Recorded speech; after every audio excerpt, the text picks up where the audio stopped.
Hi there, আমি হাসান আছি আপনাদের সাথে and welcome to Ashes English school. আজকে আমরা আলোচনা করব অ্যারিস্টটলের পোয়েটিক্স নিয়ে। স্পেশালি যারা ন্যাশনাল ইউনিভার্সিটির থার্ড ইয়ারে আছেন, সামনে আপনাদের পরীক্ষা। সো অনেকেই আমাকে বলেছেন যে আপনাদের এই কোর্সটা একটু টাফ লাগে আপনাদের কাছে। সো আমি ভাবলাম why don't I start with this one? So Poetics আসলে এত কঠিন কিছু না। এটা অ্যারিস্টটল এখানে কবিতার বিভিন্ন নিয়মাবলী আর রুলস অ্যান্ড রেগুলেশনস নিয়ে আলোচনা করেছেন। পোয়েট্রি কীভাবে লিখতে হয়, পোয়েট্রির কী কী পার্ট থাকে, কিংবা অ্যাপিক পোয়েট্রি আসলে কি, অথবা পোয়েট্রি আর ট্র্যাজেডির মধ্যে পার্থক্য, এসব বিষয় নিয়ে একটু আলোচনা করেছেন। So it's not that tough. So আজকের ক্লাসে আমরা মেইনলি পোয়েটিক্সের চ্যাপ্টার 1 থেকে চ্যাপ্টার 9 পর্যন্ত আমরা সামারি বাংলা ব্যাখ্যা সহ আলোচনা করব। So without further ado, let's get on the video. So আজকের ক্লাসে আমরা পোয়েটিক্সের সামারি নিয়ে আলোচনা করব চ্যাপ্টার 1 থেকে চ্যাপ্টার 9 পর্যন্ত। Aristotle begins with a loose outline of what he will address in the Poetics. পোয়েটিক্সে কী কী বিষয়ে তিনি আলোচনা করবেন সে বিষয়ে একটা লুজ আউটলাইন তিনি এখানে দিয়েছেন। The different kinds of poetry and the essential quality of each. প্রথমেই তিনি বলেছেন যে কী কী ধরনের কবিতা আছে এবং প্রত্যেকটি কবিতার কী কী ধরনের গুণাবলী থাকা উচিত সে বিষয়ে তিনি আলোচনা করবেন। তারপর আছে the structure necessary for a good poem. একটা ভালো কবিতার জন্য কি স্ট্রাকচার বা গঠন থাকা উচিত তার, সেটা নিয়ে আলোচনা করবেন। The method in which a poem is divided into parts. যে পদ্ধতিতে একটা কবিতাকে বিভিন্ন ভাগে ভাগ করা যায় সে বিষয়ে তিনি আলোচনা করবেন। এছাড়াও anything that might tangentially come up in his address of the above topics. এই উপরের টপিকগুলো আলোচনার সময় অন্য যদি কোনো টপিক আসে সে বিষয়েও তিনি আলোচনা করবেন। But before he begins tackling this topics, এই টপিকগুলো আলোচনা করার আগে বা এই টপিকগুলোর উত্তর খোঁজার আগে Aristotle first seeks to define poetry. Aristotle পোয়েট্রির একটা সংজ্ঞা দিতে চান। Poetry, as Aristotle defines it, is first and foremost a medium of imitation, meaning a form of art that seeks to duplicate or represent life. অ্যারিস্টটলের মতে কবিতা হচ্ছে এমন একটা art বা শিল্প যেটা জীবনের বিভিন্ন অংশকে বা জীবনের বিভিন্ন ঘটনাকে প্রদর্শন করে বা কপি করে। এই যে এখানে ইমিটেশন মানে হচ্ছে কপি করা। Poetry can imitate life in a number of ways. এখন পোয়েট্রি বিভিন্নভাবে কয়েকভাবে জীবনকে কপি করতে পারে বা জীবনের বিভিন্ন ঘটনাকে কপি করতে পারে। বাই রিপ্রেজেন্টিং ক্যারেক্টার, একটা ক্যারেক্টারকে প্রদর্শন করে। ক্যারেক্টার মানে চরিত্র, কবিতার মধ্যে একটা চরিত্র থাকে। আর ইমোশন, এমনকি জীবনের আবেগ অনুভূতিকে প্রদর্শন করেও কবিতা জীবনকে ইমিটেট করতে পারে। অথবা অ্যাকশন অর এভরিডে অবজেক্টস, এসব বিষয়কে রিপ্রেজেন্ট বা ইমিটেট করে পোয়েট্রি ক্যান ইমিটেট লাইফ, বা এসব বিষয় কপি করে আসলে পোয়েট্রি তৈরি হয়। Poetry as Aristotle defines it includes. অ্যারিস্টটলের মতে পোয়েট্রি কী কী বিষয়ে থাকে পোয়েট্রির মধ্যে, যেমন পোয়েট্রির মধ্যে আছে অ্যাপিক পোয়েট্রি।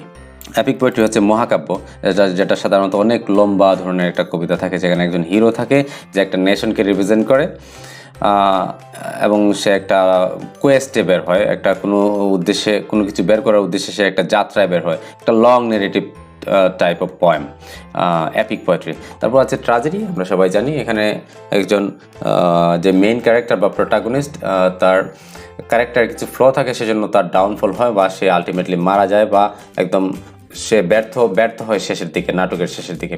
তারপর আছে কমেডি, যেটা একটা কনফ্লিক্ট দিয়ে শুরু হয় এবং হ্যাপি এন্ডিং থাকে। তো এখানে অ্যারিস্টটল আসলে অ্যাপিক পোয়েট্রি, ট্র্যাজেডি, কমেডি, তারপর আছে dithyrambic poetry and music, specially flute and lyre. Flute মনে হচ্ছে আমরা যে জানি বাঁশি, এবং লায়ার একটা বাদ্যযন্ত্র। এইসব বিষয় music, dithyrambic poetry, comedy, tragedy, epic poetry, এসব বিষয়কে তিনি আসলে পোয়েট্রির কাতারে নিয়ে এসছেন।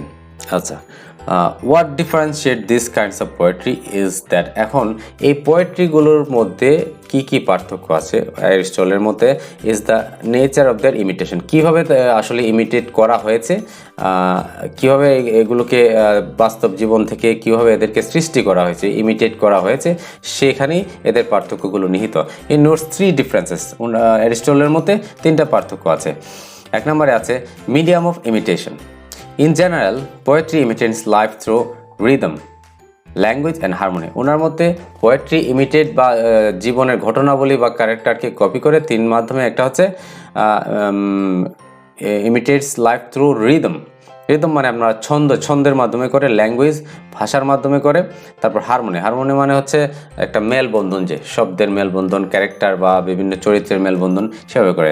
This is more প্রনাউন্সড in music or dance. এটা আসলে মিউজিকে এবং ডান্সের ক্ষেত্রে বেশি প্রযোজ্য, বেশি হয় এটা। বাট ইভেন ভার্স পোয়েট্রি বা আমরা কবিতা যেটা বলি, can accomplish imitation through language alone. এবং এই যে ভার্স পোয়েট্রি, যে ছন্দের যে কবিতা, সেই কবিতা আসলে শুধু ভাষা দিয়েই জীবনকে কপি করতে পারে বা ইমিটেশন করতে পারে। Accomplish imitation through language alone. What differentiates this kinds of poetry? এই পোয়েট্রিগুলোর মধ্যে কি পার্থক্য ছিল? পার্থক্যটা হচ্ছে নেচার অফ দেয়ার ইমিটেশন, কীভাবে তাদের ইমিটেট করা হয় আর কি। সো তিনটা পার্থক্যের প্রথমটা হচ্ছে মিডিয়াম অফ ইমিটেশন, নাম্বার 2 হচ্ছে object of imitation. Object of imitation মানে আসলে কি কপি করে। এখন লাইফ থেকে আমি কিছু একটা নিয়ে একটা কবিতা লিখলাম বা একটা ট্র্যাজেডি লিখলাম, এখন ওই কি জিনিসটা আমি নিলাম সেটা একটা বিষয়, object of imitation. So number 2-তে আছে object of imitation. Art seeks to imitate man in action. Art বা শিল্প সাধারণত মানুষের কাজকর্মকে ইমিটেট করে। In order to imitate man, art must either present man as better than they are in life, higher morals, as true to life, or as worse than they are in life, of lower morals. এখন মানুষকে copy করার জন্য art দুইভাবে সেটা করতে পারে। হয় ওই ক্যারেক্টারটাকে বাস্তব জীবন থেকে নিয়ে ক্যারেক্টারকে বাস্তব জীবনে যেরকম মানুষ এর চেয়ে ভালোভাবে উপস্থাপন করতে পারে, অথবা এর চেয়ে খারাপভাবে উপস্থাপন করতে পারে। আমরা জানি ট্র্যাজেডিতে যে ক্যারেক্টারগুলো নেওয়া হয় সাধারণত, সেগুলো সাধারণত নোবেল বার্থের থাকে, যারা আসলে সাধারণত অনেক বড় উচ্চবংশীয় হয় এবং তাদের ক্যারেক্টারের কোনো একটা ত্রুটির কারণে তারা ultimately they meet their downfall, তারা ব্যর্থ হয়, তারা মারা যায় শেষের দিকে, এমন হতে পারে। এবং কমেডিতে আমরা যেটা দেখি, আমাদের ব্যক্তি জীবনের বিভিন্ন ধরনের ত্রুটিগুলো তুলে ধরা হয় এবং এই জন্যই বলা হয়েছে যে as true to life or worse than they are in life. কমেডিতে আমাদেরকে মানুষ যেরকম তার চেয়ে বাজেভাবে দেখানো হয়। তো কমেডির একটা উদ্দেশ্য হচ্ছে, এটার কারণটা হচ্ছে যাতে আমরা আমাদেরকে নিজেদেরকে শুধরে নিতে পারি, একটু স্যাটারিকভাবে তুলে ধরা হয় আর কি মানুষকে। সো কমেডিতে worse than they are in life, আর ট্র্যাজেডিতে করা হয় সাধারণত present man as better than they are in life. Each author has his own tendencies. প্রত্যেকটা লেখকের তার নিজস্ব প্রবণতা থাকে। যেমন হোমার, একজন গ্রিক লেখক, makes man better than they আর। তিনি মানুষকে রিয়েল লাইফের চেয়ে ভালোভাবে উপস্থাপন করেছেন ওনার লেখায়। তারপর আছে ক্লিওফোন অ্যাজ দে আর। সাধারণ যেরকম মানুষ এরকমভাবে ক্লিওফোন মানুষকে তার লেখায় উপস্থাপন করেছেন।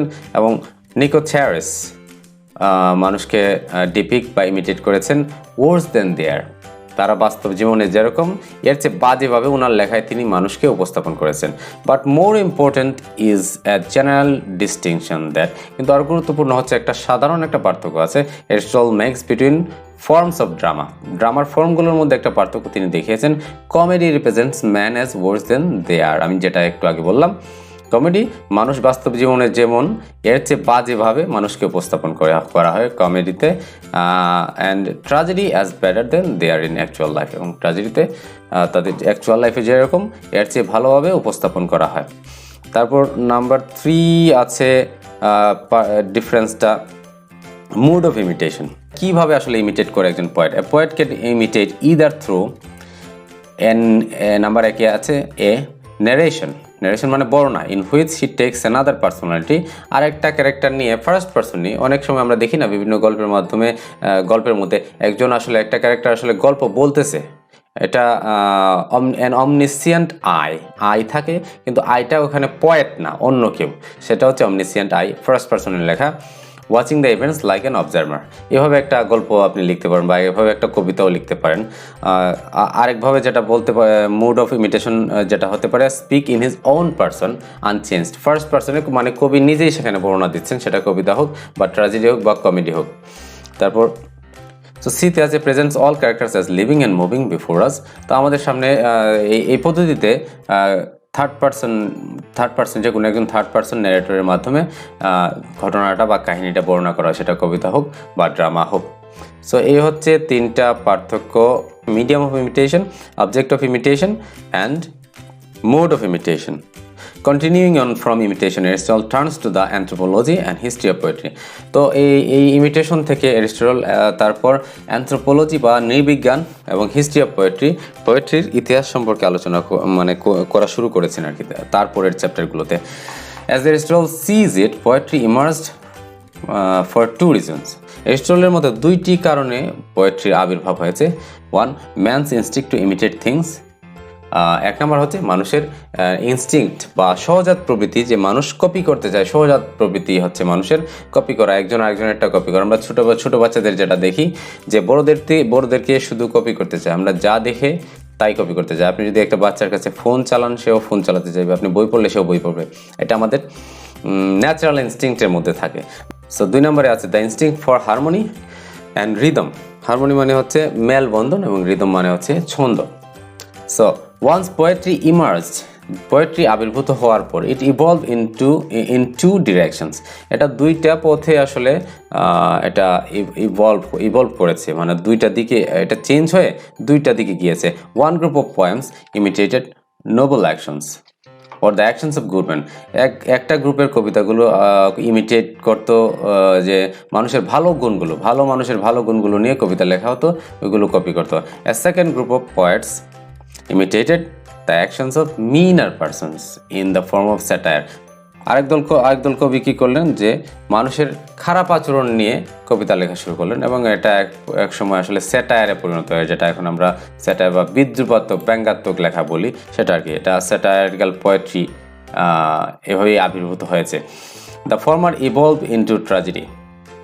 এখন প্রথম যেটা ছিল ভালো মানুষের এই যে নোবেল অ্যাকশনস, এটা আসলে ইভলভ হয়ে বা সময়ের সাথে পরিবর্তিত হয়ে ট্র্যাজেডিতে পরিণত হয়েছে এবং the latter into EPIC poetry. এবং যেটা মানুষের অ্যাকশনস অফ মিনার পারসনস বা মানুষের বাজে মানুষগুলোর যে কার্যকলাপ, এগুলো নিয়ে যে কবিতাটা শুরু হয়েছিল বা স্যাটায়ার শুরুর দিকে হয়েছিল, এটা আসলে আলটিমেটলি ইভলভ করে এপিক পোয়েট্রিতে পরিণত হয়, দেন ট্রাজিক ড্রামা। এপিক পোয়েট্রি তারপর পরিবর্তিত হয় বা ইভলভ হয়ে ট্রাজিক ড্রামায় পরিবর্তিত হয়। তারপর tragedy began as improvisation and evolved over time. প্রথমে ট্রাজেডিটা আসলে ইম্প্রোভাইজেশন হিসেবে শুরু হয়। ইম্প্রোভাইজেশন মানে হচ্ছে সময়ের সাথে মানিয়ে নেওয়া, অ্যান্ড ইভলভড ওভার টাইম, এবং সময়ের সাথে সাথে এটা পরিবর্তিত হয়েছে থ্রু দ্য কন্ট্রিবিউশন অফ অ্যাসকাইলাসের কন্ট্রিবিউশন বা অবদানের মাধ্যমে। অ্যাসকাইলাস হচ্ছেন গ্রিক একজন ড্রামাটিস্ট, তারপর সফোক্লেস আরেকজন গ্রিক ড্রামাটিস্ট, তাদের কন্ট্রিবিউশনের মাধ্যমে ট্র্যাজেডিটা আসলে পরিবর্তিত হয়েছে। অ্যান্ড আদার্স, এবং আরও অনেকে আছেন, into its natural form of dramatic plot, dialogue and iambic verse. এখন যে ট্র্যাজেডির যে একটা ফর্ম আছে, ড্রামাটিক প্লট আছে, তারপর ডায়ালগ আছে, ইয়াম্বিক ভার্স আছে, এসব বিষয়ে আস্তে আস্তে সেটা পরিবর্তিত হয়েছে, শুরুর দিকে ছিল না। সো ইয়াম্বিক ভার্স বলতে যদি আপনারা না বুঝেন, ইয়াম্বিক ভার্স আসলে এটা একটা ইয়াম্বিক একটা মিটার। আমি এখানে আপনাদেরকে একটু বুঝিয়ে দিচ্ছি ছোট করে, যে ইয়াম মানে হচ্ছে এমন একটা মিটার যে দুইটা শব্দ বা দুইটা সিলেবলে এখানে একটা মিটার হয়। প্রথমটা আনস্ট্রেসড, দ্বিতীয়টা স্ট্রেসড। দ্যাট টাইম, এটা একটা ইয়াম। অফ ইয়ার, এটা একটা। দাও মায়েস্ট, এটা একটা। ইন মি, এটা একটা। বি হোল্ড, এটা একটা। প্রত্যেকটা হচ্ছে একটা ইয়াম। তারপর আছে comedy began as an imitation of characters of a lower type, meaning a representation of a defect or ugliness in character। মানে কমেডি শুরু হয়েছিল ইমিটেশন অফ ক্যারেক্টার্স, ওইসব ক্যারেক্টারগুলোকে অফ এ লোয়ার টাইপ, মানে নিচু শ্রেণীর মানুষের যে মানুষগুলোকে মানুষের কার্যকলাপ বা মানুষের চরিত্রকে কপি করে কমেডি শুরু হয়েছিল।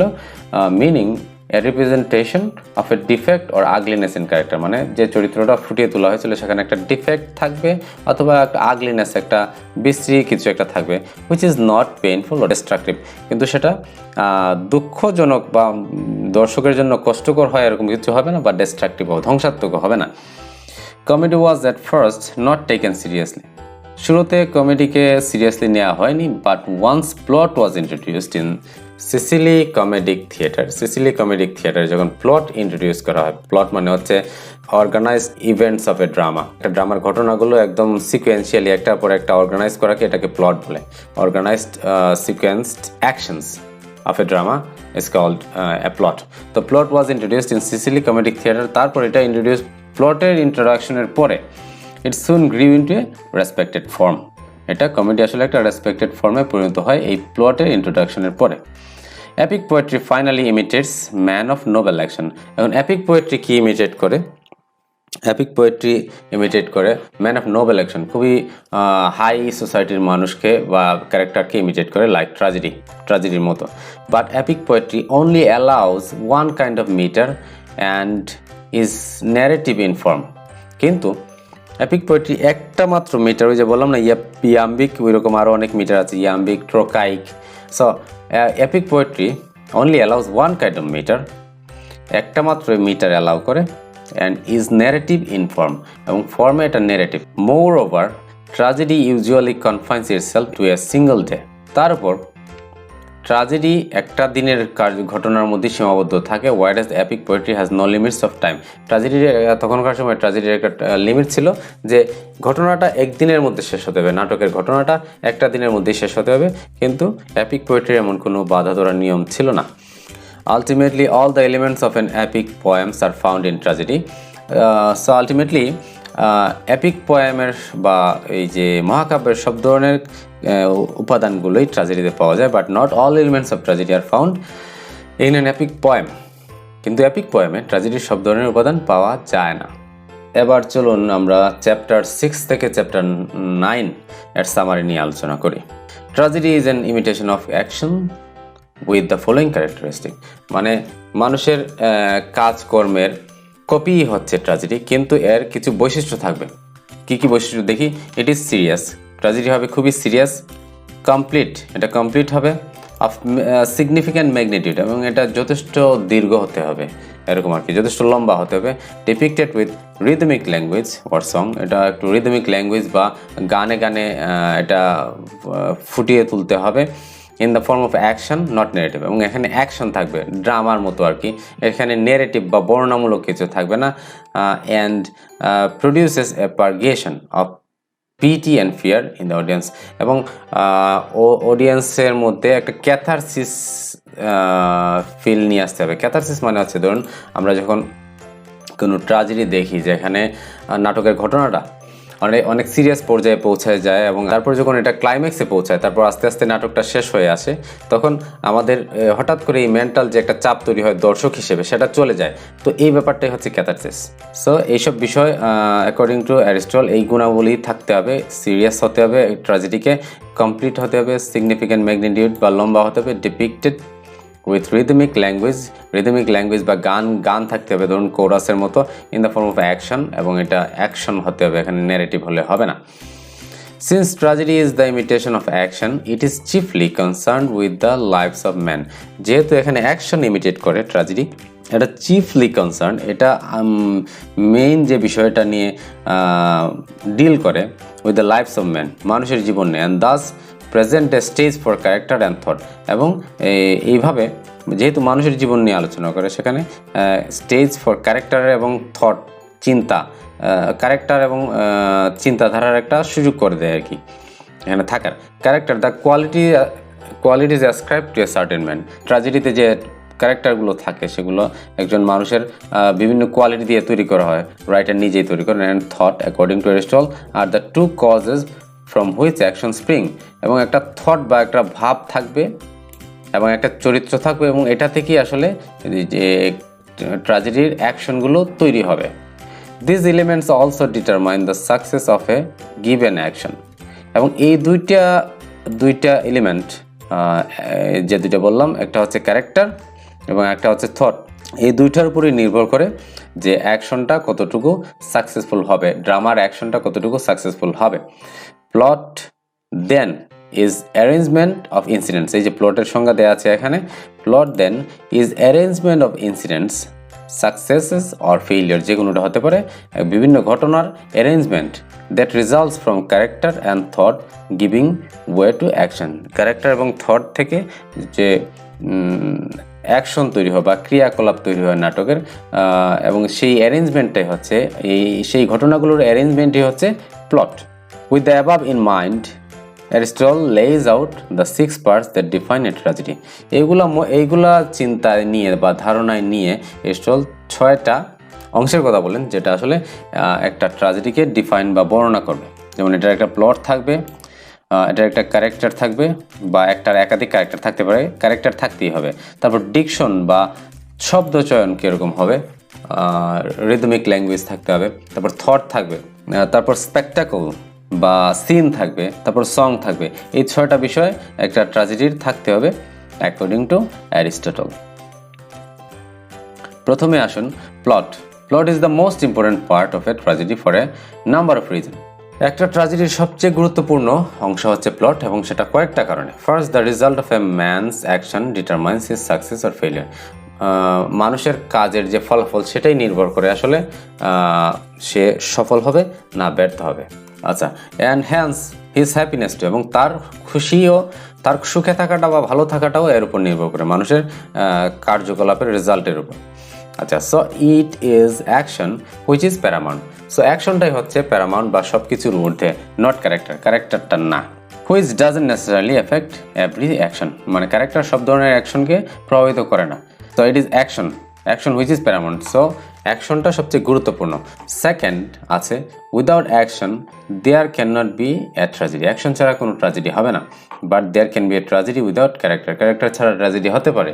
থার্ডলি ডিকশন বা শব্দচয়ন, সং বা গান, থট বা ভাব বা চিন্তা, যেটা বললাম যে কাহিনীটা থাকে একটা নাটকের, ইভেন এলিগেন্টলি কম্বাইন, এগুলোকে যদি খুবই উচ্চমার্গীয়ভাবে বা খুব ভালোভাবে কম্বাইন করা হয়, can not replicate the action of life without plot.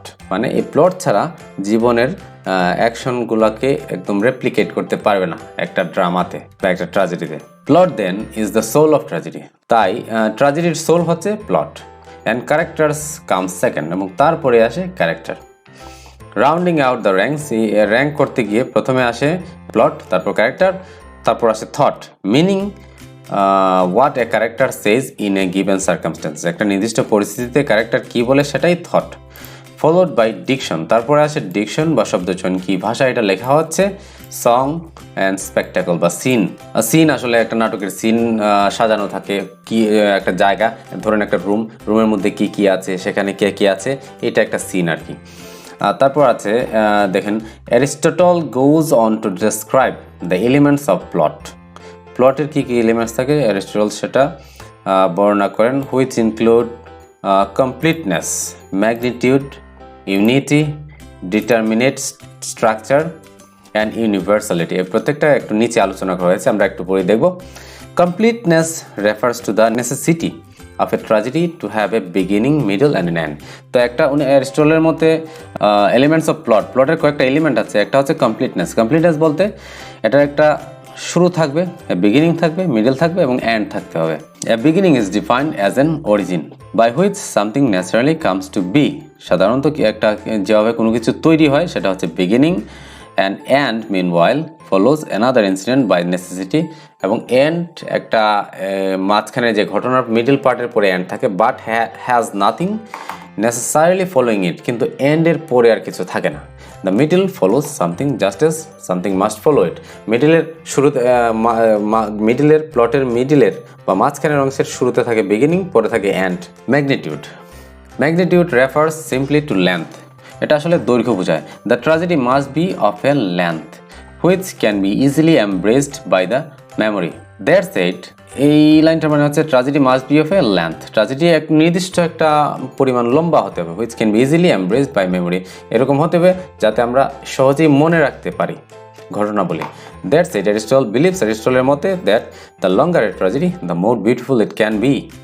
যত লম্বা হবে ট্র্যাজেডি ততটা সুন্দর হবে, এটা অ্যারিস্টটলের মতে। প্রোভাইডেড ইট, যদি ইট maintenance it's beginning, middle and end, যদি এটার শুরু, মিডল বা মাঝ পার্টটা এবং এন্ড মেনটেন করতে পারে। প্রোভাইডেড এখানে মানে হচ্ছে ইফের পরিবর্তে বসেছে provided it maintenance it's beginning, middle and end, তবে যদি যত লম্বা হয় তত সুন্দর হবে according to Aristotle. And in the sequence of these 3 acts এবং এই 3টি অ্যাক্টের সিকোয়েন্সের মাধ্যমে the tragedy will present a change from bad fortune to good or from good fortune to bad. এই যে এখানে বিগিনিং, মিডল এবং এন্ড এর মাধ্যমে ট্র্যাজেডিটা আসলে পরিবর্তিত হবে। হয়তো ভালো কিছু থেকে খারাপ হতে পারে অথবা ব্যাড ফরচুন টু গুড, খারাপ কিছু থেকে ভালো কিছু হতে পারে। তারপর আছে unity. Unity refers to the centring of all the plots actions around a common theme or idea. Unity মানে হচ্ছে সবগুলো অ্যাকশন যাতে একটা কমন থিমের দ্বারা বাঁধা থাকে, থিম যাতে একটাই থাকে, এটা তখনকার নিয়ম ছিল।